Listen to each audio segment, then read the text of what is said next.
Hello and good evening to everybody here and watching us live on YouTube. This is the Lichfield District Council Audit Committee. My name is Councillor Whaley Ho and I am the chairman of this committee. I look forward to a robust conversation this evening and encourage all members to ask questions because there is no such thing as a silly question. So please feel free to ask as many questions as you like. So we will move on to the agenda. Item number one is the apologies for absence. Looking around the room, I don't think we have any. Everyone's here, full house. Yeah, we received no apologies for absence, Chair. Thank you, Will. Item number two is the declarations of interest. I haven't received any. Is there any that someone would like to declare now? No, excellent. Okay, next item number three, minutes of the previous meeting. I'll go through them by number. So 36, apologies for absence. 37, declarations of interest. 38, minutes of the previous meeting. 39, audit plan, including planned audit fees 23 to 24. 40, treasury management statement and prudential indicators. Yes, Councillor Robertson. Thank you, Chair. Just above the resolutions there, there's something about getting some information regarding the property condition surveys and when they were last completed. Have I missed that email, or are we still waiting on that? Do we know when have we got a rough timescale? I'm not asking for like time and a date, but just a rough timescale.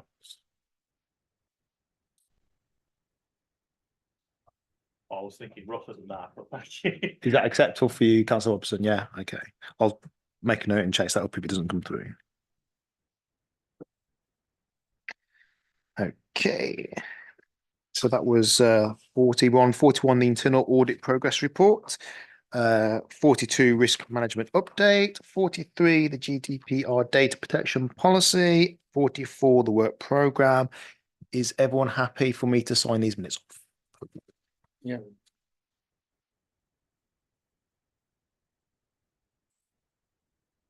You.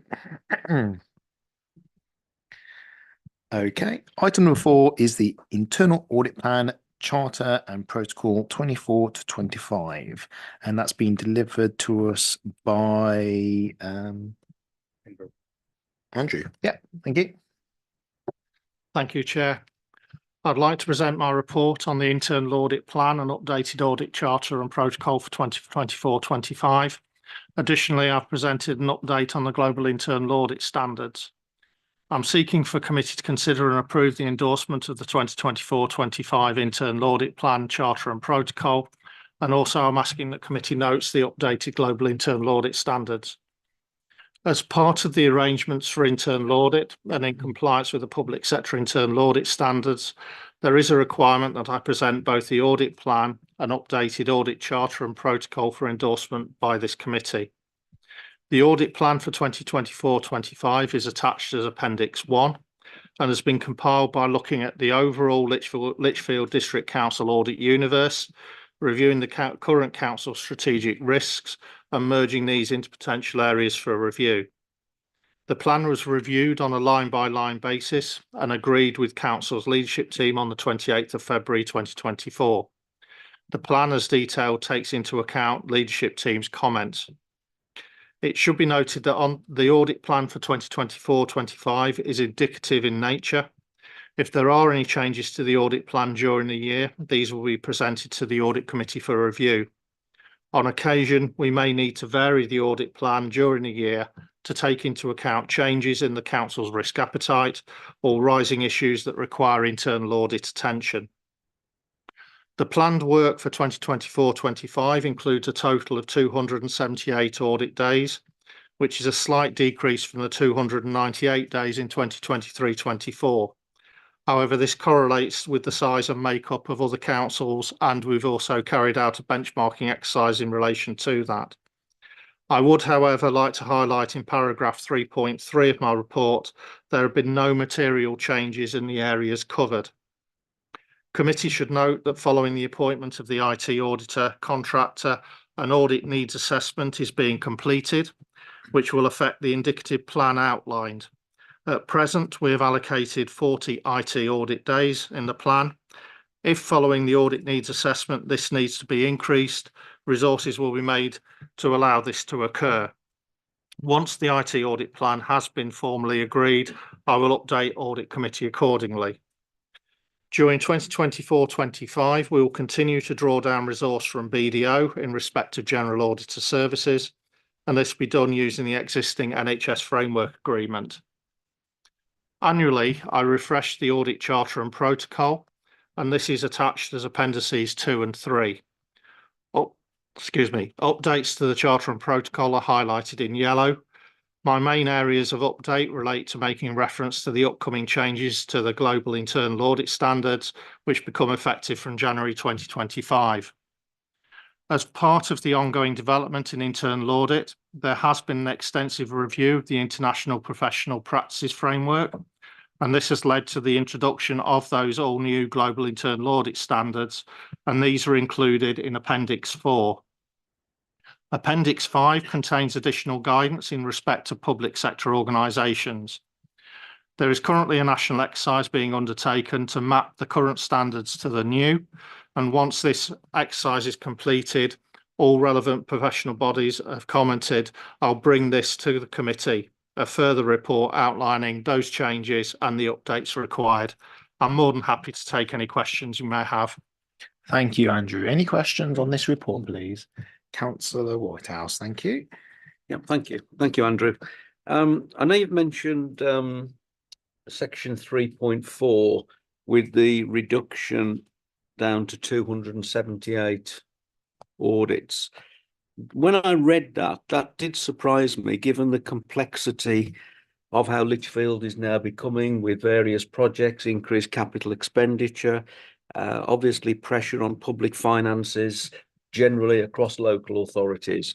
It did seem to stand out from 447 down to 298 to 278 to be a surprising figure when I saw that.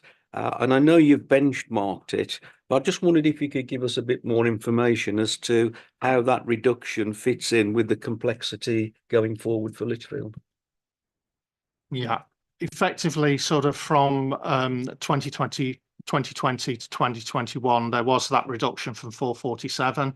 Again, that was in relation to the resourcing that we had within Lichfield District Council, and also the arrangements for the shared service agreement that came into place as well in relation to that. Again, one of the things that we have looked at within the resourcing is the effective resources that we've got available to actually carry out the audit plan, and obviously be in a position where we can carry out enough audits in the right areas so that provides us with the annual audit opinion, and I can provide assurance in relation to that. I think one of the things that we have seen over a number of years is that reduction in number of audit days that have been resourced, and that's both locally and nationally in relation to that. And again, I think one of the things that we do focus in now, because we're now focusing in on the strategic risks of the council, whereas previously maybe the 447 number of audit days, we were looking at, for example, council tax every year. We were looking at non-domestic rates every year, or sundry debtors every year.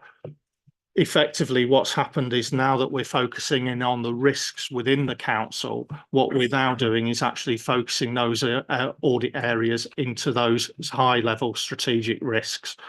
So again, one of the things that we have developed over time is that move away from certainly doing those regular audits in those financial systems, for example, which again, what we've done is looking at the, like I say, looking at the audit universe is also looking at the assurance levels that we're providing to yourselves, sort of moving forward as well. Because again, what we found was that we were doing, for example, repeat audits, for example, on council tax or on NDR, for example, but they were substantial audits year in, year out. There weren't any issues that we were coming up with, and basically, with operating around that line, we were obviously from an internal audit perspective, you then got that feeling that you're missing areas in other areas of the council which we're not necessarily covering. So again, I hope that sort of provides assurance in relation to that. One of the things that we are looking at is, at the moment, the audit needs assessment is effectively, at the moment, I've put into the plan 40 audit days in there. That could increase in relation to maybe 20 or 30 days, which will then actually provide us with more audit days than we had in the previous year. But at the moment, I'm working on the 40 audit days for the IT audit. And then once we have the audit needs assessment, and I can refer that back in relation to that. I'm not expecting, and to provide assurance to yourselves as a committee, I'm not expecting the number of IT audit days to decrease. It'll either remain the same or it will actually increase, because obviously one of the areas that we do need to have a look at, and one of the areas that we do need to provide assurance around, is IT risks and that IT cybersecurity. So that, again, that's the reason why within my report, you'll notice that the IT audit plan is actually blank at the moment. I've just put the 40 days in, because effectively what I wanted to do was use the IT auditor professional to actually do that audit needs assessment with the council's ICT department, to actually then run through those risks, and then, as I say, provide a robust IT audit plan going forward into 2024-25. Yeah. I'll come back on that. Yeah, supplementary, yeah.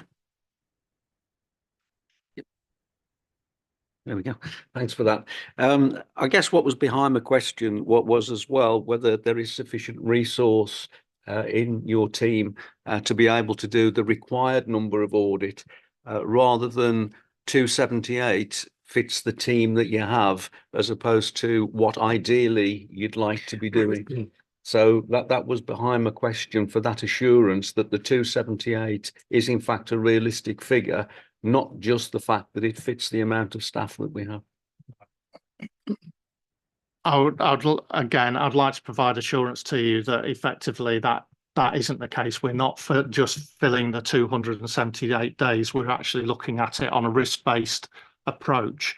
And again, currently, obviously, we do have a principal auditor, and we also do currently have a post available for senior auditor, which is currently vacant, and it is still on establishment.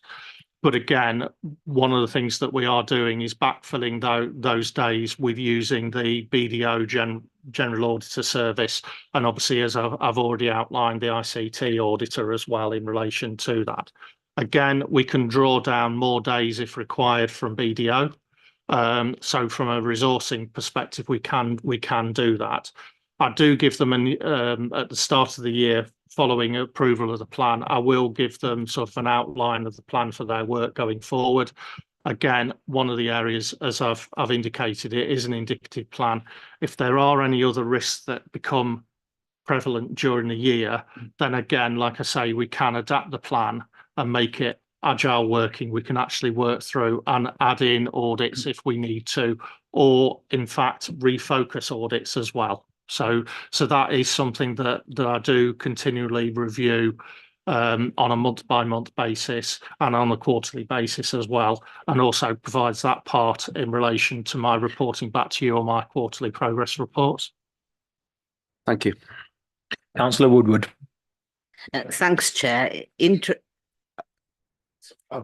Can I just add something to what Andrew's just said as well, just to give you a bit more assurance? So as a Section 151 officer, I have the power legally to demand the resource I need to do the job. That includes Andrew and his team. So if he said to me that I'm not resourced sufficiently, he has got the ability to say that to me, and I've got the ability to request council provide greater resources to do that. The second one is probably external audit, as part of their value for money assessment, will do an assessment of the risk environment the council operates in, how it manages those risks. Part of that consideration would be the role of internal audit, the reports that internal audit provide, the level of assurance, etc. So there is some external oversight there in terms of the resourcing and the outputs of internal audit that will provide a further level of assurance to the committee. Thank you. Councillor Woodward. Yeah, thank you, and thank you for that reassurance from Anthony as well. I think that's really quite important. As a member of the audit committee, you know, I'm sure I'll speak for all of us when we've got anxieties that there is sufficient capacity both in the organisation itself and in internal audit to give us the assurance. You know, I'm conscious of the fact that councils have issued section 114 notices, and I'm sure every one of those councils have had audit committees, and so there is that sort of nervousness and balance which we'll discuss later on when we come to a later item on the agenda. Interestingly though, my question was around that same point on 3.4, but the flip side of Phil's question really, in terms of the level of resources within the organisation to respond to audit recommendations, because we've got another agenda item later, which shows that there are quite a significant number, in my view, of outstanding recommendations, including some from 2017-18, for goodness sake, which is a long time ago. Is there sufficient capacity in the organisation to respond in a timely way to your recommendations, do you feel? Because that's the other side of the coin. Thanks. From an internal audit perspective, I believe that there is the resourcing available in relation to those audit recommendations, and then fulfilling those. I think part of that is sort of from a internal audit perspective is to keeping those outstanding audit recommendations basically upfront and current with management in relation to that. And I think maybe sort of as well in relation to the sort of the recent changes in the working environment and the operating model within the council. Again, one of the things that we've had to do as part of the exercise, and we'll probably refer to it later, is we've had to not necessarily reinvent, but relink those recommendations to responsible managers. Now that's actually has now been done, and we have got assistant directors and obviously senior management team as well now as responsible officers in respect of that. So I think from my perspective, yes, the resourcing is available to actually address those recommendations. I believe that from an internal audit perspective. And I also believe that the position will also improve over time as well. I don't know if Anthony wants to comment on. So I'd probably just add a couple of things to that, Councillor Woodward. That period that we're talking about, which I think you're right, does go back to 17-18. I think touch wood, one or both of those recommendations have nearly been sorted now on the PCI compliance. Obviously, COVID was in that period, so that a lot of the organisation was put on hold during that period, and then the aftermath of it. Once we got out of that, we went into being a better council, which was a significant amount of change, a lot of staff changes. And again, it'd probably be right to say that audit recommendations during that period were deprioritised, rightly or wrongly, but they weren't a priority. So we've now got to the position probably in the last 12, 18 months perhaps, where we've got a more settled, stable organisation with most of the posts being filled, certainly at the senior manager level, and we're able now to start addressing some of the other issues like the recommendations and things like that, which is why it's been useful that the committee have raised recommendations up and we're able to convey that back to the leadership team as that it is a priority. Would you like a supplementary, Councillor Woodward? Yeah, please. Yeah, if I can just make a comment. Again, that is reassuring to hear. And certainly, you forget the COVID disruption, which clearly caused some difficulties, and I'm sure that will come up later on. I certainly like the idea of agile working, risk-based assessments, all of that sort of thing. It's a much fleeter foot organisation than was the case previously. But I'll just reiterate what we said, if I may, Chair, at the last meeting, was if there are any causes for concerns that Andrew's got, we will certainly reinforce recommendations by interviewing the relevant officer, and that offer, I'm sure, remains open. Absolutely. Yes. Yeah, of course. Yeah. I think as well is that from my perspective as well, following the last committee meeting as well, I have met with both the chair and the vice chair in relation to concerns in relation to resourcing and outstanding audit recommendations as well. And as part of the, shall we say, the feedback, then what we put into place is that I'm going to be having regular meetings with the chair and vice chair in relation going forward, again to provide assurance so that if I've got any issues, then I can raise them with the chair. Yeah. Thank you, Andrew. Thanks, Councillor Woodward. Councillor Robertson. Thank you, Chair. Weirdly, that was one of the things that I picked up. I've got a little note next to the 30 days for chase up, and just my comment is this enough?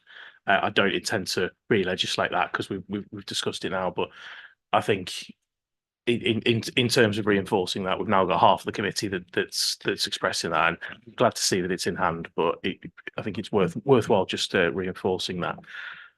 Into a little bit more detail, the audit plan, which is in Appendix 1, the second page of that, we're talking about completing the audit for the waste reforms, project planning and management as Q1 next year.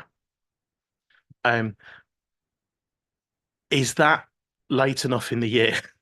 Because my understanding was that Westminster is still fiddling around with the recommendations. There's a possibility of a rather large political event this year, which might have an effect on that.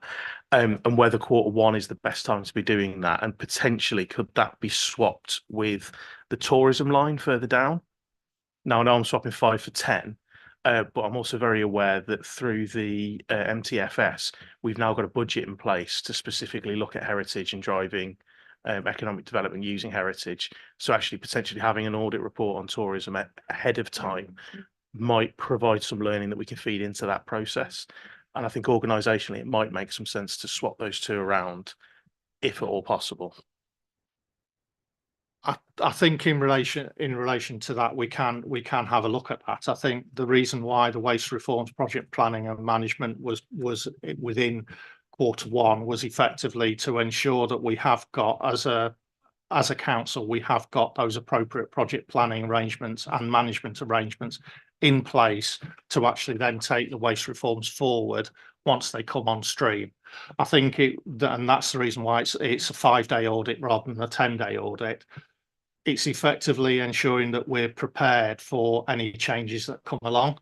And again, I think one of the areas that we do have a look at is, rather than looking at things necessarily retrospectively, is being proactive, having a look at those, making sure that those arrangements are in place and they are set up and there are appropriate governance arrangements in there. Because again, one of the things that we found, and I suppose from an internal audit perspective, what you don't want to do is be in a situation where you look at something retrospectively after the project is actually completed to then find issues in relation to that project. So I always feel that it's better to come in earlier rather than later. But as I said earlier, in relation to sort of the plan, it is indicative.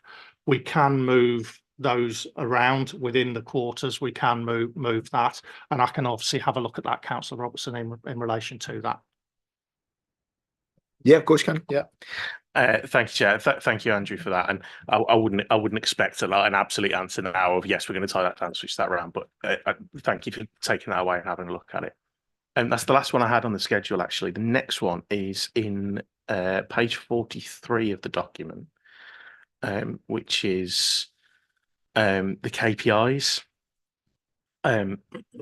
Veterans of this committee will know that I'm never happy with KPID. I'm always a bit concerned about the average score of it being 4 or more.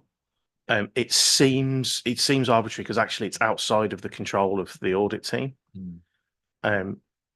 What I think would be more appropriate there is certainly something in relation to the number of surveys responded to, or the number of surveys that come back in, because I know, predating my appearance in this authority 5-6 years ago, I remember asking this question of the chair at my very first audit meeting, I think, and the response was, I think it's safe to say that would be a very low percentage response.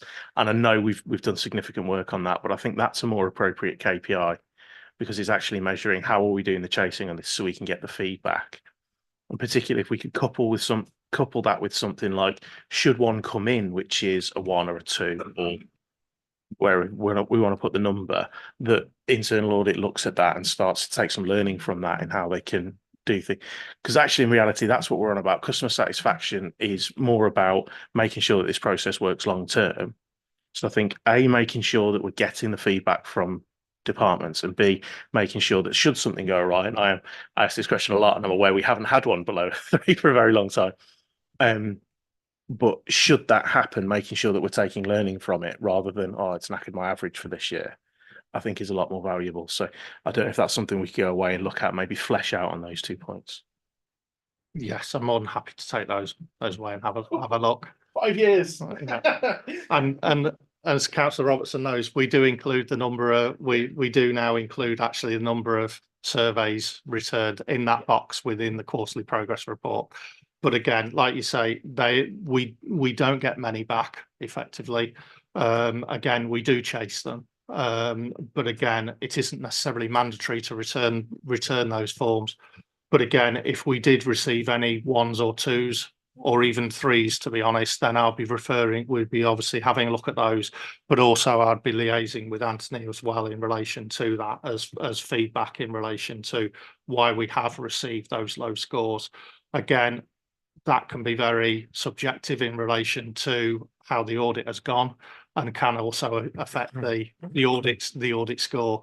If it's, yes, if from a manager's perspective it's a poor audit or they don't get a substantial assurance, they could score us down effectively from that. But again, we'd still have those. I would still, if receive those, I would still have the feedback with the manager and actually have the one-to-one with the manager to actually outline the reasoning in relation to that.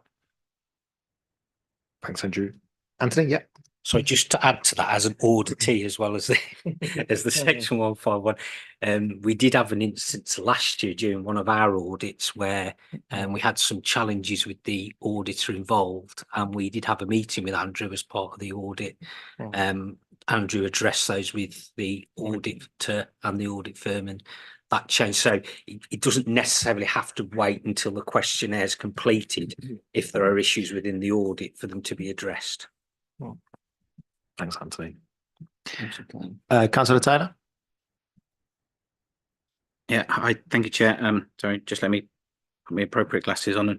And just on the going back to the audit plan, and I think you addressed this in your opening spiel with regard to IT. It references an audit need assessment to be completed by March, but you were suggesting that you were actually going to look for advice from a specialist auditor, I believe. Is that the same thing, just in different words?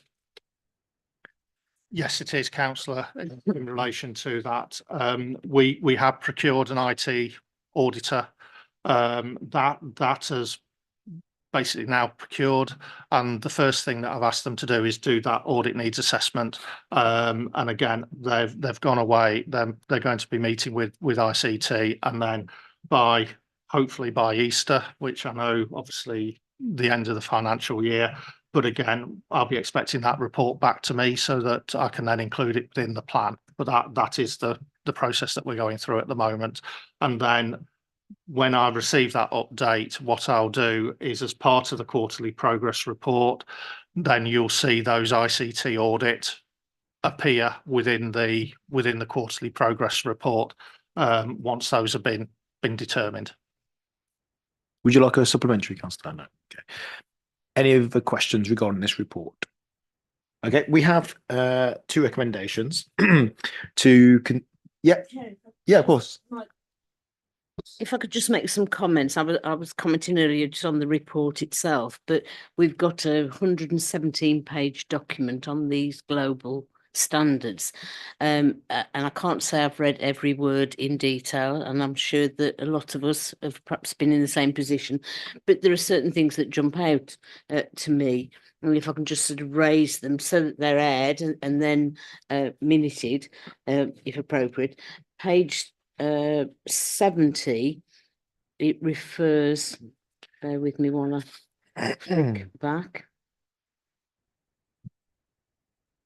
it refers to safeguarding objectivity, which I thought was really important, because as audit committee members, we've got to maintain that position that's slightly distant from the operations of the council. So, you know, again, when we come to review the effectiveness as the audit committee, that stood out to me. There's also on page 72 about the disclosing impairments to objectivity. It says that it's a requirement that if objectivity is impaired in fact or appearance, and that's quite a significant phrase to me, because it's not just about being objective, it's showing that we're objective and willing to criticise our own council, and I think that's important. Page 81 then refers to a word that I think is really important for members of audit committee and scrutiny committees in general, and that's the requirement at the top, that it says that this talks about professional scepticism, Americanized spelling, but never mind. And it says to exercise professional scepticism, internal auditors must be inquisitive, in effect. And I've always said that that's a duty of councillors, in my view, as well, to be inquisitive, whether it, you know, full council committees or certainly in the audit committee. And I just think that's an important lesson, if you like, to take away, that we do need to be inquisitive. And as I say, I think those will inform our assessment of how the audit committee works. So I just wanted to make those points, if I may. Yeah, absolutely, Councillor Woodward. Yeah, very good comments to make. In terms of the American spelling, it's my understanding that it's a very US-centric organization. In fact, I think they're in Florida. Yeah. But yeah, any comments back from you, Andrew, regarding that?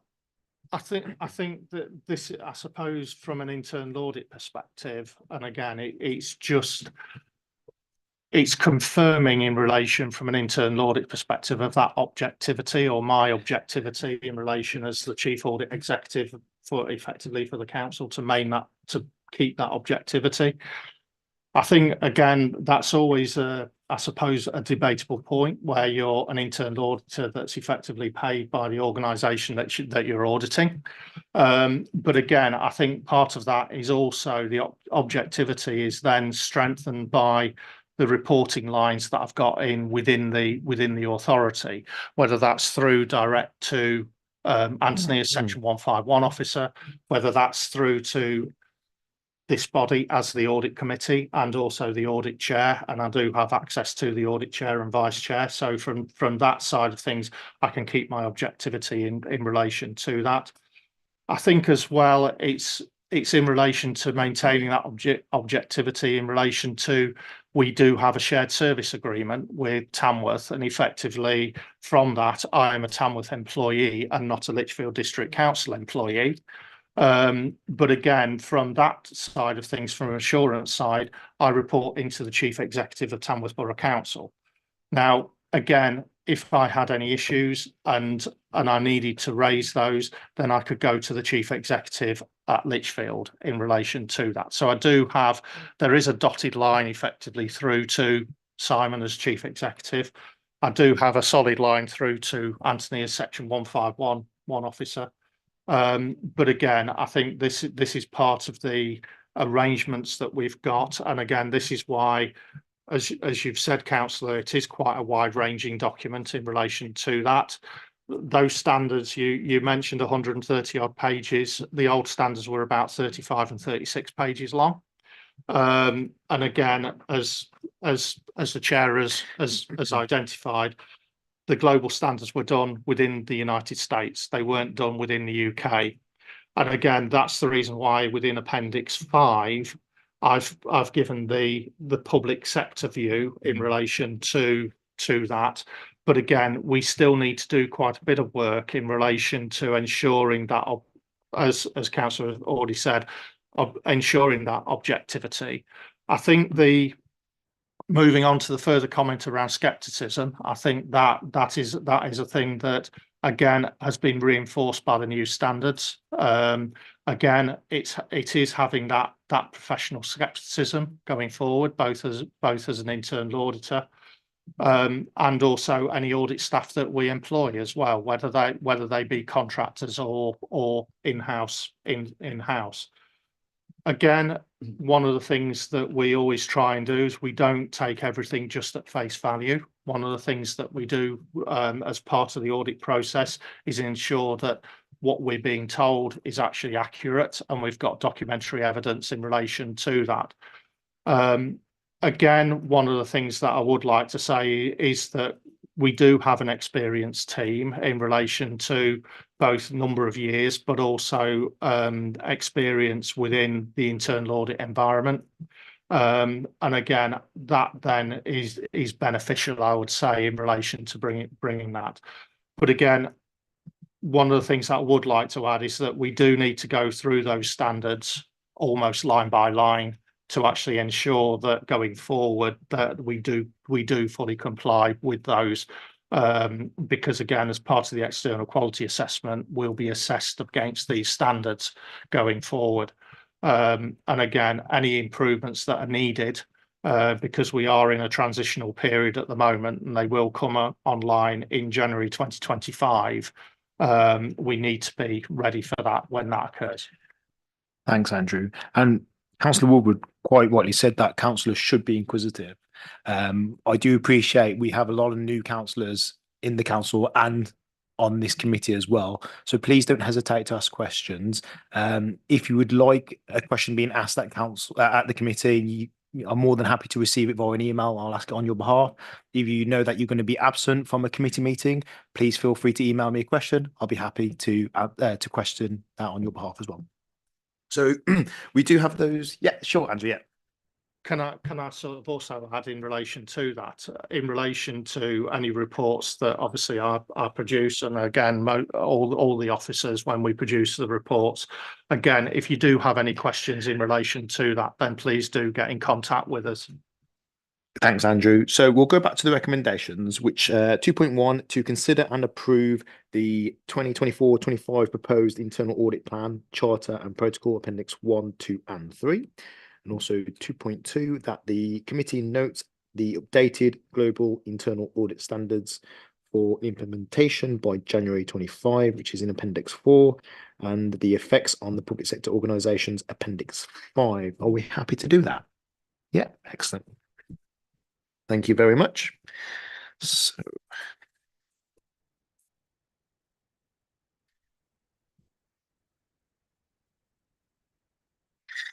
next up is item number 5, which is the review of the effectiveness of the audit committee.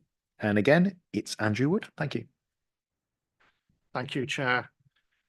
I'd like to present my report to this committee on the annual self-evaluation completed on the effectiveness of the committee as measured against CITFA's published guidance on the function and operation of audit committees. I ask that committee reviews the attached self-evaluation and considers whether any further actions are required to improve the committee's effectiveness. The self-assessment is contained as Appendix 3 of my report. This identifies that the committee scores highly, 192 out of a possible 200. However, there are 2 areas which will require addressing: the appointment of an independent member and structured feedback to this committee on its operation, and training and development of the committee. We are progressing the recruitment of an independent member to the committee and will be expecting to advertise in April 2024, with interview and due diligence being completed in May 2024 for finalised appointment in June 2024. I'm currently developing a training plan for 2024-25, and this will be delivered from June 2024 and include areas around the roles of internal and external audit, local government finance, treasury management, fraud and risk management. And we're currently resourcing this training via a mix of officer delivered and external provider training facilities. Once we have agreement to the planned training, I'll provide an update to the committee. It is proposed that in May and June 2024, a further skills audit of the committee's membership is completed, but I'm more than happy to take any questions that you may have. Thanks, Andrew. Prior to the meeting starting, Councillor Robertson made me aware that on ModGov, which is the platform that councillors can use to review agendas and minutes, the assessment hasn't been completed, but I can confirm that the completed version has been uploaded to the council's website and also on the intranet as the council's intranet as well. So apologies for councillors that use ModGov to view the agenda. Councillor Woodward. Yeah. Chair, just in respect of that, because I've been using mod.gov, I've not seen the self-assessment and the tick boxes. I just wondered whether we could take 5 minutes out to access. I No. think other members are in the same position. I'm happy. Yeah. If we could just sort of adjourn for 5 minutes so that we can look at that, that will inform the discussion on the general points. Yeah. If that's okay. I'm happy to do that. With your Councillor Wood. No, indulgence. yeah, because obviously it was a technical issue with ModGov. I'm happy to adjourn if I'm allowed to do that. Will, yeah, for 5 minutes. Okay, thank you.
Welcome back to the audit committee. Apologies for the delay there.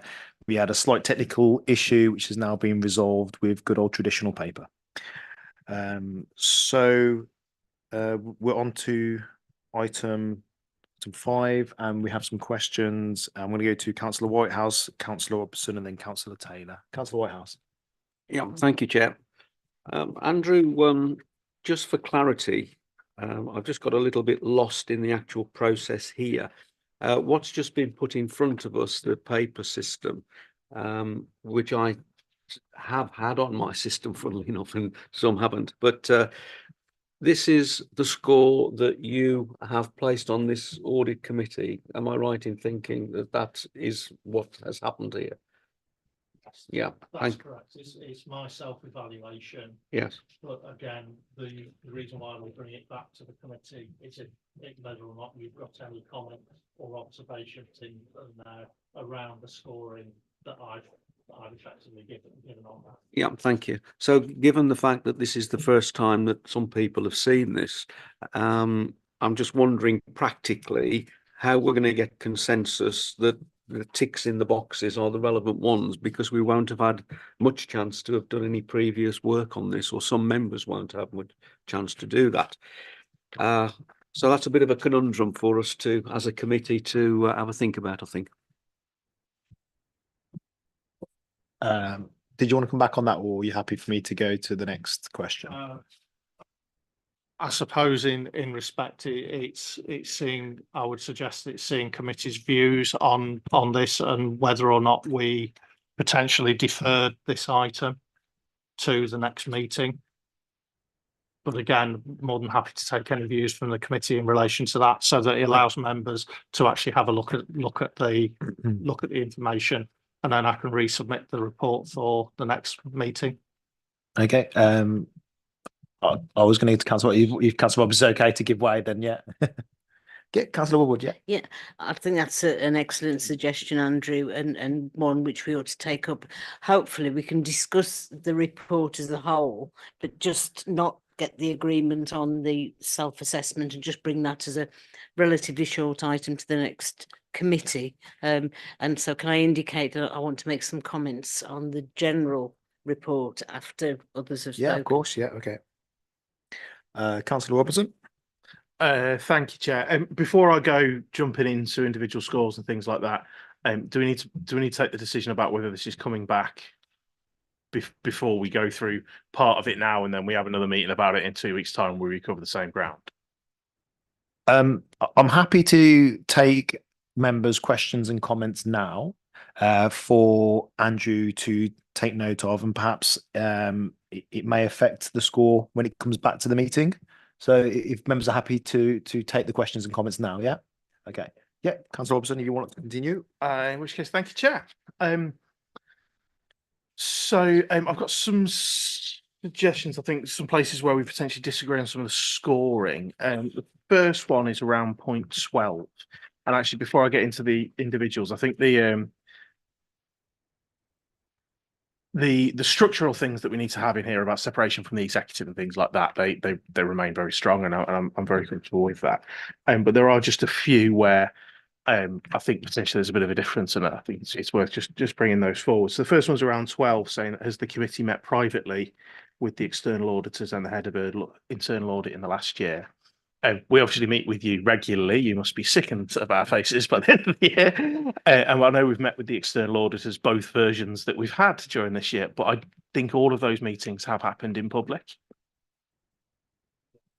So I think potentially, I think that's a major improvement. We are there, we are having those discussions, but whether we're taking that opportunity to have a private meeting. So I think potentially that one may need to slide down a little bit. Do you want me to do 3 or 4, or do you want me to put the whole lot rather than, yeah. So the next one is then on 13. I know very early on in the municipal year, I contacted the chair about changes that we'd seen in the internal audit committee and the previously exceptionally strong committee that we did have, where basically we said we don't need internal members because we've got so much expertise in the room, and that was a decision that we all agreed with, including myself. But we're now in a situation where 4 of the members of this committee weren't councillors a year ago, and only 2 of the 8 committee members were on internal audit a year ago. And that's a very significant change. And I did raise that we need to have those independent members with that skill base. I raised that very early with the chair. We made sure it was on the September meeting. We've gone from September now until March, and we've not yet advertised. That is that's pretty slow going. And I think in terms of saying that needs minor improvement. I'm not sure that I can go to minor improvement on that one personally. Then the next one falls somewhere between 15 and 16, and I'm not entirely certain which one it is. We've done the skills audit, but then that skills audit has gone out, it's been completed, we've got it, it's on a shelf, but I've not seen any, and apologies if I've missed anything this year, I've not seen anything where that skills audit has turned into a training program for audit and member standards as it was, for audit committee since then. So I'm not sure whether that would fall under 15 because the audit's gone out. And I know that 16 isn't necessarily talking about training specifically related to that, but I think there is a bit of a gap, and I would presume it would appear in one of those 2. Then 22. Given what I've already said about 15, and given what we've already got around 17, given some of the discussions that we've had, I think it's difficult to say that we haven't necessarily got a perfectly satisfactory level of knowledge as set out in the 22 guidance, but that we are then discussing and engaging at the appropriate level. It's difficult to marry those 2 up where the 22 is higher than 17 in my opinion. And I think there is still some work to do in terms of driving the work of this committee forwards and getting us back to where we were certainly 12 months ago. Then 28, which I'm sure everybody will be happy to know is my last one on this. Again, the action plan to improve any areas of weaknesses. I know that's one of the reasons, one of the discussions that we're having now, but I'm not entirely certain that I've seen one. Again, apologies if I've missed that. But again, having not seen that, I think it's difficult to say that there's no further improvement necessary there. Thank you, Chair. Thanks, Councillor Robertson. Next, I have Councillor Taylor, then Councillor Marshall, then Councillor Woodward. Thank you, Chair. Yeah, just I think this refers mostly to section 15, but I'm guessing the skills audit sort of informed a lot of the answers here, and I do wonder whether the skills audit, which was undertaken before any of us new members on the committee had really engaged with the discussion material and truly understood it, whether that potentially needs revisiting sooner rather than later. It reminds me of Donald Rumsfeld, who said we have the known knowns, we have the known unknowns. What we can't deal with is the unknown unknowns. I, for one, when I filled out that skills audit, I was reasonably confident of my audit skills. I work in the finance section of large businesses. I've worked for large auditors. I've been an auditor and an auditee of specific tax areas. I was fairly confident I could read an audit document. And yet, when I first encountered a local document, a local government audit document 6-9 months ago, whatever it was, these are completely alien to me. If I had to revisit that skills audit, I would be marking myself significantly lower than I did. So I do wonder whether we need to potentially take that into effect for those new members. Thank you. Thanks, Councillor Taylor. Councillor Marshall. Chairman, thank you very much. Really, I think it's almost reiterating what's been said by Councillors Robertson and Taylor just as well, but 15 was the one that I had really earmarked for comment. Obviously, there may well have been an assessment done in the last 2 years, but as has been mentioned, we are a pretty new committee. We've only really been sitting as this committee for the last 9 months. And so even if there had been a proper assessment made, shall we say, 18 months ago, that certainly would not be appropriate for this current committee. So I don't wish to take the marks to task at all, but I think minor improvement is being slightly generous to us. And I would suggest that if we do revisit this in the future, we may need to reassess that level. And I think that's being, as I say, a little bit optimistic. My knowledge of this committee, even though I've been on the council for many years, my knowledge of this committee is nothing like as good as it should be.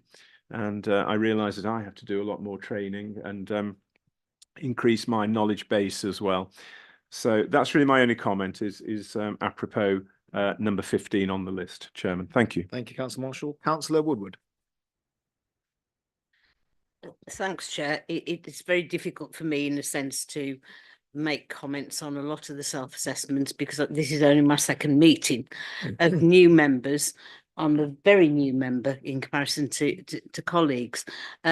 What I was conscious of in reading through the guidance on page 176, it says of audit committee membership to provide the level of expertise and understanding required of the committee and to have an appropriate level of influence within the authority. The members of the committee will need to be of high calibre, which I'm sure we'd all pass ourselves as that. But it says when selecting elected representatives to be on the committee or when co-opting independent members, aptitude should be considered alongside relevant knowledge, skills and experience. To me, that's not understanding the political realities. You know, we're in a sort of new and different council. I was on the audit committee previously in my previous life as a Lichfield district councillor. It's impossible to say that when you have to appoint committees within days of elections, and so it's not realistic. It's not politically realistic. It's certainly not pragmatic. Certainly I'd volunteered to be on the audit committee because it's one that nobody else particularly wanted to be on, both now and previously. So that's completely unrealistic, and that sort of shapes, in a sense, some of the comments on the question. So number 14, have all committee members been appointed or selected to ensure a committee membership that is knowledgeable and skilled? Well, there are no discussions cross-party about who to appoint onto an audit committee prior to the audit committee being appointed at the annual council. So, you know, I think more than, I can see now that's under minor improvement, but I think it's significantly more than that. As I say, I can't comment on a lot of the sort of practicalities because I've not been on the committee, but I would comment on 12, which is, has the committee met privately with external auditors and the head of internal audit in the last year? Certainly, I think it was on this committee, and Anthony might be able to confirm or otherwise. We used to meet for 10 minutes or so beforehand as a committee without officers with the head of internal audit and external audit, just to say, are there any issues that we should know about? Now, it may well be that that's happening in those meetings with the chair and vice chair. I don't know, but that certainly was the case. And other audit committees I've been on in the past just have that sort of few minutes privately at the beginning to ensure we are being absolutely objective and inquisitive and skeptical and all of those things that we're advised to be prior to a meeting, that we're not sort of going along with the flow. And we've got, I think it's 285 pages is tonight's report. So what Councillor Taylor said absolutely stands. There was that one document of 117 pages. This the guiding principles for audit committees itself is 68 pages, and that you could pick out lots of different things. But we've got to be sort of realistic and pragmatic about what's possible. And I would certainly want to see some of those fully complies ticks reassessed as sort of more objective and in the hope that that is helpful both to this committee and to the organisation as a whole, rather than just sort of marking us down for the sake of marking us down. Thanks, Chair. Thanks, Councillor Woodward. Next, I've got Councillor Whitehouse and then Councillor Vernon. Thank you, Chair. I find myself agreeing absolutely completely with my colleagues, everything that's been said, particularly on the skills audit and particularly on training. And as Councillor Taylor said, it's only when you get into the job and you start looking at things, do you realise how complex it is for the layperson to pick these things up fairly quickly. So the scores, as indicated here, certainly would appear to need tweaking downwards in some way. But I think there's a cry here for, we want to help to make sure things are done properly, but we need help ourselves to help you. So that's what I would endorse. Thank you. Thanks, Councillor Whitehouse. Councillor Vernon. Thank you, Chair. Said what I was going to say. I welcome Councillor Taylor's comments. As somebody who, to me, is a financial expert, has done audits, I personally have felt very inadequate and way out of my depth. I think perhaps we may have had one training course, but done so many, I can't remember if it was audit. I would welcome more training, and you can probably tell my lack of knowledge by my lack of questions during the meetings. I have felt slightly out of my depth, and I would like more training so I could be a more productive member of the committee. Thank you, Councillor Vernon. Chair, can I just say that is course, yeah. such an honest and open assessment, and I'm really grateful to Councillor Vernon for making that comment, because I think, you know, we all at times will feel that we're not quite up to scrutinising the reports as much as we should. So thank you for that honesty. Thank you, Councillor Woodward. Councillor Smith.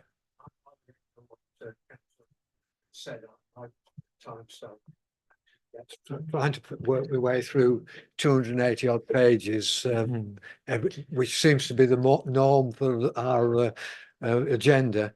I find it very difficult to, by the time I get down to the bottom end of the, I've forgotten what was at the top.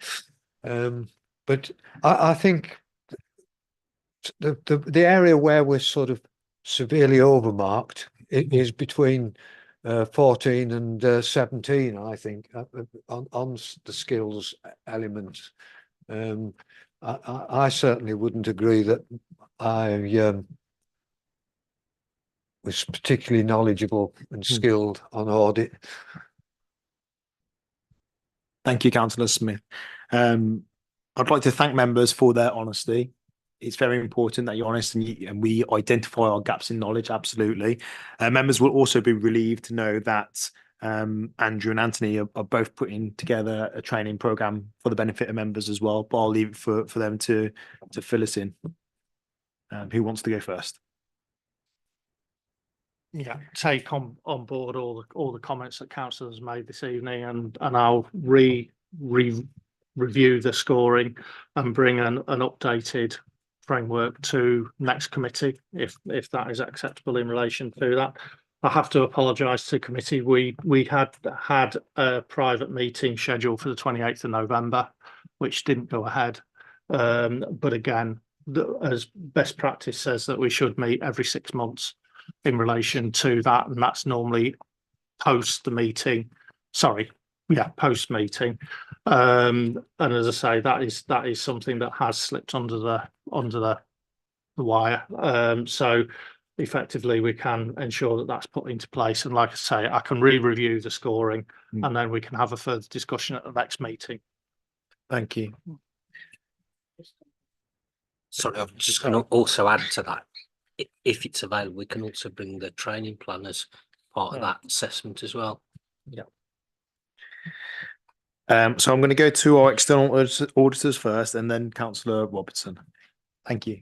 Would you like to just introduce yourself to the public and everyone as well? So I'm Helen. I'm the audit director on the audit from Assets, and I did come, I think, to the last meeting virtually. So you might have seen me just as a floating head before. But just to add to that, in terms of the training, we also will work with Andrew and Anthony to deliver any training that you feel you need on, for example, external audit, and how to make sure that you're challenging us on what we're doing, and also that we are providing you with the assurance you need over kind of Anthony and his team and the activities that they do. So again, we're happy to provide training to committee members on that. Thank you, Helen. I think it was Councillor Robertson. Yeah. Yeah, thank you, Chair. I mean, I just we've had a long discussion there, and it was really great to see people being that open. But I do think it's worth just bringing that together and saying, actually, you know, we do have a very proper and appropriate audit system in this council, and that although there's some points where I don't know, I was probably the worst for it, saying actually I'd like this kind of drop down a little bit for various reasons. I certainly from my if I thought everything was on fire, then I would have been acting a lot more than waiting to come to a meeting and having a discussion. So just to put hopefully minds at ease at home and anybody watching online, particularly the press if they're watching, we do have appropriate audit processes in place. This is just seeking to make sure that the current audit committee can reach the high standards that were set previously. Thanks. Thanks, Councillor Robertson. Councillor Marshall. Chairman, yes, just to say that I know that we've had a fairly frank discussion and we've been obviously in some ways critical of the marking. It's almost too flattering for us. And I know that sounds ironic that we're criticising the fact that it's too flattering, but I think that's the overall impression. But the one thing I really don't want to do, and I'm sure none of us want to do, none of us want to be overtly critical of the team because they're doing a fantastic job. I think what we have is just a slight gulf between the expectation of what we're capable of doing at the moment and what we actually can deliver. That's where the problem is. That's where the criticism is emanating from. But in no way at all do I think any of us wish to suggest that the team is lacking in any respect, because they're not. It's just that there needs to be an increase and an improvement probably in the training facility. That has already been established, and I know that that's a message which will be taken away from this meeting. Thank you, Chairman. Thank you, Councillor Marshall. So we've decided as a committee that we're going to defer this so it can be reassessed and brought back at the next committee meeting, which is going to be in April. Councillor Woodward, yeah. Yeah, just for clarity, we just need to look again at the self-assessment. We don't need the whole report again, just the self-assessment, which should make the next debate much shorter. Thank you, Councillor Woodward. Chair, if I can just of course you can, Andrew. And just reiterate in relation to that, I will just bring the self-assessment rather than all the information in relation to that. But we'll also, as Anthony's already said, we'll also bring the training plan as well to the next committee as well. Thank you, Andrew. So with that being deferred, we'll move on to the next item, which is 6. An overview of outstanding and overdue audit recommendations, again being presented by Andrew Wood. Thank you, Andrew. Thank you, Chair. As requested by this committee at its last meeting, I'd like to present my report in respect of overdue audit recommendations. I ask that committee notes the report and provides observations on the content, considers whether senior management are requested to attend committee to provide assurance that audit recommendations are reviewed by all management and both prioritised and implemented in a timely manner, and also to delegate to the audit committee chair to request attendance at this committee of managers where recommendations are outstanding. Extensive work has been completed with the council's leadership team to progress this area. Since the last committee meeting, in which committee members raised concerns over the timeliness of implementation and the numbers of recommendations outstanding, this work is highlighted in my report. Due to the work completed, we've reduced the total number of outstanding recommendations from 213 to 106. However, of these, 9 are currently not overdue. At the time of compiling the report, there were 16 high, 59 medium and 31 low priority recommendations which required addressing. I can provide a verbal update to committee that as at the 21st of March 2024, we currently have a total of 104 audit recommendations outstanding, and analysis shows that we have still the 16 high recommendations, 58 medium and 30 low priority recommendations which require addressing. It should be noted, and as outlined in my report, that all audit recommendations are discussed with and agreed by management at the closure of the audit. The recommendations raised are owned by and fall under the responsibility of management, both at a strategic and operational level. An internal audit provide assurance to management and audit committee that these recommendations have been implemented. Appendix 1 details the current high priority recommendations with management responses, although I'd like to bring to your attention that an audit of property leases and charges is currently being undertaken, and we are directly reviewing the recommendations in this area. We are currently reviewing management responses to the PCI DSS recommendations and are expected to close these two high priority recommendations once we've gained assurance that management actions have been completed. As requested by committee, I've also presented a detailed table outlining the audit year in which recommendations were raised and the priority of those recommendations. Additionally, I provide analysis of the audit areas in Appendix 2, where we have those outstanding audit recommendations. Detailed analysis has also been included in the report, outlining the directorate and operational areas where recommendations, as I've said previously, are currently outstanding. Due to the number and levels of closed audit recommendations, internal audit have gained assurance via documentary evidence of completion of high priority recommendations. In respect of medium and low priority recommendations, we've taken a 10% sample of closed audit recommendations and retested these to gain assurance that the recommendations are in fact complete. The findings of the review and the committee report have been communicated to the leadership team, and I'll continue to report monthly on the position of those outstanding audit recommendations. Continued work is required to further gain assurance that recommendations are being implemented, and this will be ongoing as part of the audit processes. I'm more than happy to take any questions or observations that you may have. Thank you, Andrew. So this report was requested at a previous committee meeting to be brought. Any questions or comments on it? Is that you, Councillor Robertson? Yeah, please. Surprise, surprise. I'm sure everybody's shocked. Firstly, thank you for what's a really detailed report about this, because I know it's been something that's been kind of like tangentially on the edge of the radar for a long time. It's really a lot of detail coming forward here, and I know we've closed a lot of the high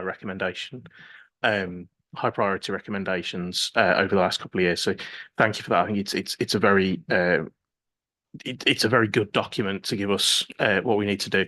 And before I jump into the first question that I've got, can I thank you again for that random sample of the medium and low priority ones? I know it was something I asked for at a previous committee, and it's really heartening for actually to see that they are all there, and that random sample giving us that assurance of all of them. So thank you for those.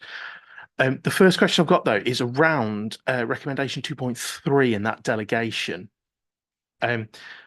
Just to confirm that if we delegate that authority to the chair of this committee, would it then prevent this committee making a similar attestation? What I don't want to do is get into a situation where a couple of people get in touch with the chair and the chair disagrees with their opinion, but we've effectively given that responsibility to them, and the committee doesn't have that kind of override power. Because I think between meetings, if something serious comes up and we need between meetings, oh my God, at the next meeting we need to get this sorted, a couple of emails into the chair and they can make that invitation, I think is a really positive step. But I don't want to see that falling only on one person's shoulders, particularly if we end up in a situation where somebody has, for instance, got a very ill child at home and may have been seeking to have some paternity leave at some point. Or even worse, like, if eventually we get to a situation where, council can take maternity leave and the chair is off for an extended period of time. So is that wording okay on that basis, or do we need to include something like to delegate the audit committee chair, delegate authority to the audit committee to chair request attendance, so putting in there somewhere between meetings so that the audit chair has the authority with it between meetings to do that, but at a meeting it remains the purview of the committee to do so. Can I just get a bit of clarity what you mean there? So you're saying that you would like the ability to request managers to attend a session with the audit committee that isn't a formal audit committee meeting? Yeah, sorry. So what we're looking at here is effectively delegating that authority to the chair, which I completely get, and that if something is happening between meetings and we say, oh my God, we need somebody to come to the next meeting to discuss this, I think that's a really appropriate step. And what I don't think we need is to be adding additional meetings to specifically allow this to happen. But should there be that disagreement where somebody who's not the chair speaks to the chair and say, I think we need to call somebody in on this basis, and the chair disagrees, I think the committee needs to effectively be able to override that decision at its next meeting, rather than placing the entire authority onto one person and putting a lot of additional responsibility on them when that should be a committee responsibility. Can we take that one away and have a think about it? Because that sounds like we need to give it a bit of thought, to be honest. Yeah. I'm more than happy to more than happy to leave that with you, but it's going to leave me struggling to support that delegation this evening. Then, just if there was a difference of, so let's say for instance, an internal audit report comes out, or a report comes to us saying that there's some serious recommendations which are now overdue, and I were to write away and say, I think we need to speak to this manager, and Way was saying, actually no, I disagree. I'm just a bit concerned that if we delegate that authority entirely to Way, it becomes his decision rather than a committee decision. So I think between meetings, it's very appropriate to have that process in place. But should we have that disagreement, I think we then at the next available meeting need to have a discussion in the open with the whole committee.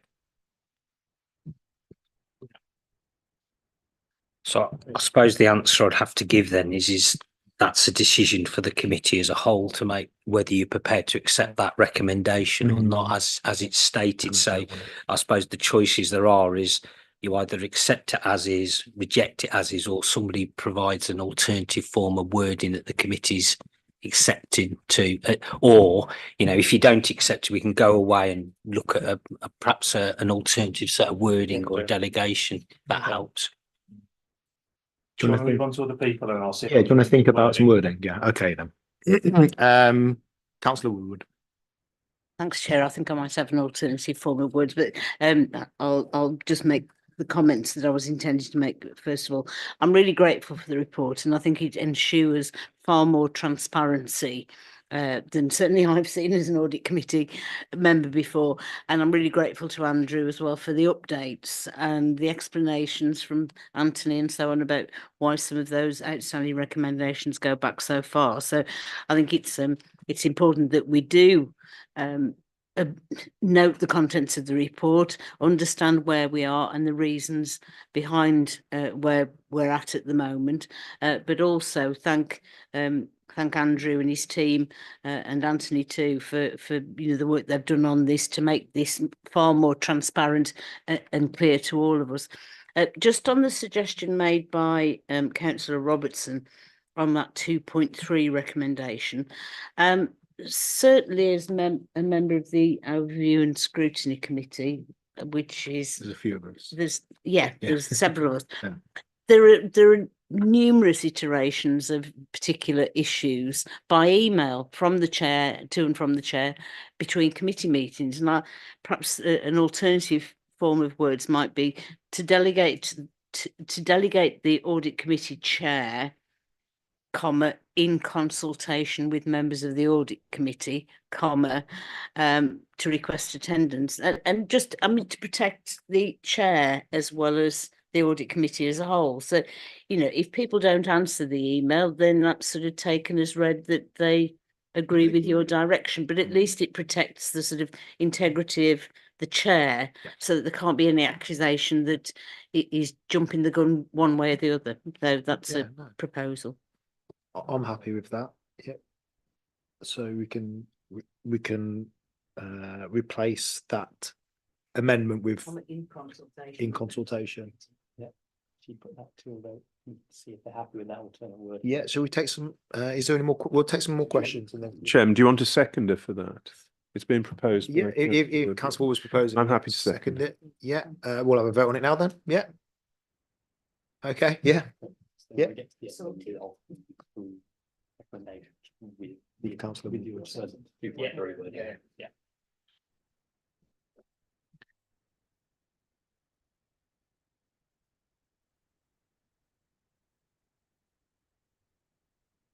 Okay. Councillor Whitehouse. No. No. Any other comments or questions? Yeah, of course you can, Councillor Robertson. Yeah, go for it. Thank you, Chair, and thank you, Councillor Woodward, for actually being able to sort that out with the additional wording. I was looking at it going like, how am I going to get these words in there? Good. That's why she's your boss. That is absolutely why she's my boss, and it's Well, it's an English teacher. it's why the world needs more English He was teachers. chemistry, right? I was physics. Oh, Oh God, my email inbox tomorrow from chemists. Right, 3.7. I've got a note, which is the bottom of page 248. Yeah, just to kind of highlight that 9 of those recommendations, medium recommendations, have been around at this council for longer than I have, which is a concern, and I think that might be a place where we can go back and just. My sincere hope is that actually the remediation is in place and that there just hasn't been space to confirm that. But I think that's something where we probably do need to go looking back, that if it's more than 5 years old, even if the recommendations haven't been carried out, are they still current? So that's the question. Do you want to come back on that? That was part of the review in relation to, and the questions that I asked in relation to management are those recommendations still current? And if not, why not? So that because again, some of those recommendations are so old, effectively. There's the issue that actual systems and processes have changed significantly between then and now to actually make those recommendations out of date. And part of the should we say part of the remit was a data cleanse of those outstanding audit recommendations to make sure that we've only got current outstanding audit recommendations, because I think there was and I think there was also a review of those recommendations to make sure that you could actually complete the recommendations. Because on occasions the recommendation would be keep your policy under continual review. Well, you can never close that recommendation out. And that's one of the improvements that I've tried to bring in since I came in 2.5 years ago, or whatever it is now. It is, Councillor Robertson, to try and make those recommendations. I hate to use the acronym, but SMART, to actually make them to actually specific, measurable, timely. Again, and like I say, that was part of the process that we were going through, to actually ensure that we do have a suite of recommendations that is current. Thank you for that, and I think yeah, again, that clears up a couple of those things, but I think potentially looking back at some of those more historic ones and trying to prioritize those where appropriate. I'm aware that that's not always how workflows work, and certainly for me, I think that's something that would be very positive. I'm skipping now to the appendix where I've got some kind of more specific stuff. The first point is a more general point that a lot of the current status column refers to completing a full review by the end of this financial year, schedule for follow-up in this financial year, full follow-up review during this financial year. There are 10 working days of this financial year left. And where do we think we are? Are we on track to complete all of those so that the next time we get one of these updates, there'll be a significant number ticked off, or do we think there's going to be some slippage in and around that? We are expecting to actually complete those. As I say, the principal auditor is carrying out those limited re-reviews to ensure that is the case. Again, as I indicated in my report, property and leases and charges are going through a full audit at the moment, so that we're hopeful that obviously if they provide the information in there and we don't come across any further issues, then those recommendations will fall off the listing. And again, similarly, we have completed or have reviewed IT system security. And again, we are following up on climate change, and my auditor has done some work on the strategic risk register. One of the areas that I probably would highlight, and I did mention about PCI DSS, about An hour before this meeting, I got confirmation that those have been closed out, but we haven't done the audit process, so I can't give that assurance to you that those have been completed.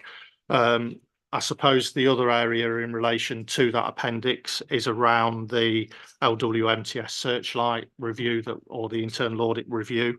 And again, we are awaiting confirmation of status in relation to that. And that does actually affect the table that we've got, I think, in 3.8, for example, in relation to the number of high priority recommendations are in a specific area around property and facilities, for example. So again, though the reasoning behind sort of the process for the report was to highlight those areas for you so that it gives you a starting point in relation to that. But again, I think those are the main areas that we do, obviously the high priority, we do have concerns about in relation to that. But again, in answer to your question, a very long answer to your very, very short question, but yes, we will have completed those reviews by the end of the year. Yeah. Thank you for that. I can't imagine you guys are sleeping a lot at the minute, but that's a significant assurance. Thank you for those. The next one, I suppose, is more a question for the committee than for yourself, Andrew, that in terms of that LWMTS searchlight, more than half of the outstanding high priority recommendations are from that one line.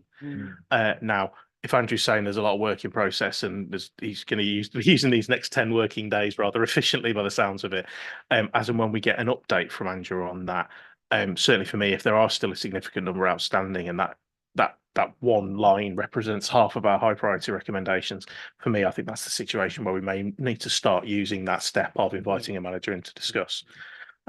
So I'll leave that hanging for now because obviously we haven't got the full update, and obviously it's a committee. It's about to become wise decision in consultation. Yeah. So yeah, that was a comment for us rather than for Andrew on that one. Thank you. If I could just come back on that, I think as I previously said, I think this type of report provides you with a trigger to actually then say, actually, we've got issues in this area or potential issues in this area, so that we can address them. And again, I think one of the aspects in relation to what I wanted to throw into the discussion as well is that having that ability and to request management attendance at audit committee from a management perspective concentrates the minds in relation to that.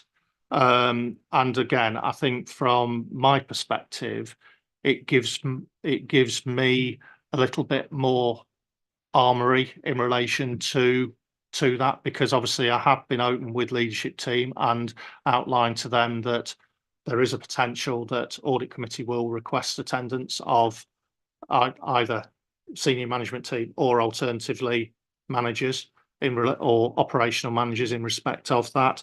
And I think where that's happened before in the past at other authorities, like I say, it concentrates the minds and it also ensures that recommendations are seen as a bit more of a high priority. I did mention in my report about the ownership of those recommendations, and they are management owned recommendations. Again, one of the bugbears that I have from an internal audit perspective is that, it's audit's recommendations. It's not, it's there. We may have identified that there's weaknesses within their management systems of control. And basically they own those recommendations. And like I say, as I previously said, those recommendations have been agreed by management. And again, from that side of things, if they do have any queries or questions about audit recommendations, then they can raise it at the conclusion of the audit, and they can disagree with audit recommendations. We would still state them, but we would actually state that they've been disagreed on that. But there would have to be good reasons why they were disagreed. But again, hopefully that provides a little bit more background.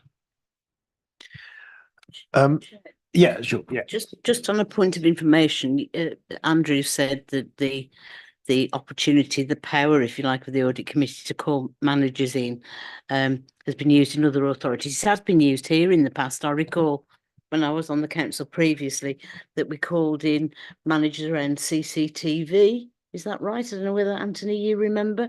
But it does focus minds. It does focus minds. So that gives additional authority, if you like, to Andrew's position, and that's all to the good, it seems to me. Absolutely. Yeah. Thank you, Councillor Woodward. Andrew, you mentioned that managers can disagree with the recommendations. At that point, who is the owner of the recommendation? Because obviously, when they agree to and accept the recommendation, they become the owners. So when they disagree, who's the owner? That effectively would refer back to me as the internal audit manager, effectively. But if I substantially disagreed with that opinion, then I would then refer that through to either Anthony as Section 151 officer, or alternatively the chief executive, and directly report through that. Because again, what you don't want to do is be in a situation where a manager is disagreeing recommendations that are perfectly reasonable in all intents and purposes. And it's then having that, again, it's not only having that objectivity, but it's having also the authority then to take that further. Because there may be areas in relation to a recommendation that's fairly low priority that actually, when we discuss it with managers, and managers then turn around and say, well, actually, we've got other forms of internal control that actually mitigate that, either mitigate that risk or mitigate that recommendation. We can either remove that recommendation from the report, or alternatively, they could just ultimately disagree, and we would keep that. The audit report would still contain that disagreed audit recommendation. But like I say, if I felt from an internal audit perspective and a strategic risk or operational risk perspective that was increasing the risk to the authority, then I could refer that through, as I said, to either Anthony as Section 151 or Simon ultimately as the chief executive. And when that get in the what sounds like a very rare occasion, if that does get escalated to Anthony or to Simon, what is then the process? I mean, if effectively the process effectively would be, if it was a financial area in relation to that, then effectively Anthony would take the decision in respect of that. And if it's a financial issue, then if it was a strategic financial area that did require improvement, then obviously Anthony, as Section 151 officer, can inform that manager that they do have to take that forward and implement that recommendation. So would Anthony be the So I was owner? just going to say to that, then I would take ownership of that, because the level of financial risk, in Andrew's opinion, is significant for the authority, which then starts to, well, it will tick into my legal responsibility. So it's appropriate for me to take responsibility for that recommendation. One other thing I was going to say as well, just to add to Andrew's point, so as an auditee, it's quite important that when the auditors have finished their report, so they'll issue the draft with their assurance opinion and the recommendations, you do get an opportunity to review that. Now, there has been occasions where we've disagreed with the recommendations. The reasons for the disagreement is either because we haven't explained properly to the auditor what the process is, or provided the correct information or evidence to support what we've done. So often, if we supply that, the auditor will either remove the recommendation or will amend its priority level. And the other one is, and it's quite an important one, this is sometimes an auditor will identify a weakness in a system and they will make a recommendation to improve that. But we're able to demonstrate there is what's known as a compensating control to address that weakness. So that means, rather than just the weakness that's been identified in the internal control recommended, there might be something else in the authority that means that risk is controlled.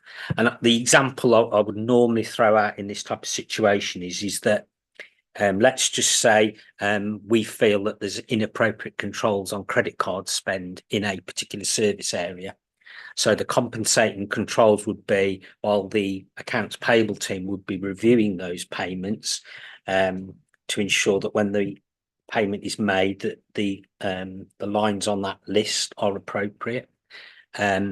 It would also be reviewed as part of the budgetary control process, because if they're spending too much, that should throw up when they're doing budget reporting. And I suppose the ultimate one, with certainly with credit card, is the transparency agenda that's out there. So we publish all that information.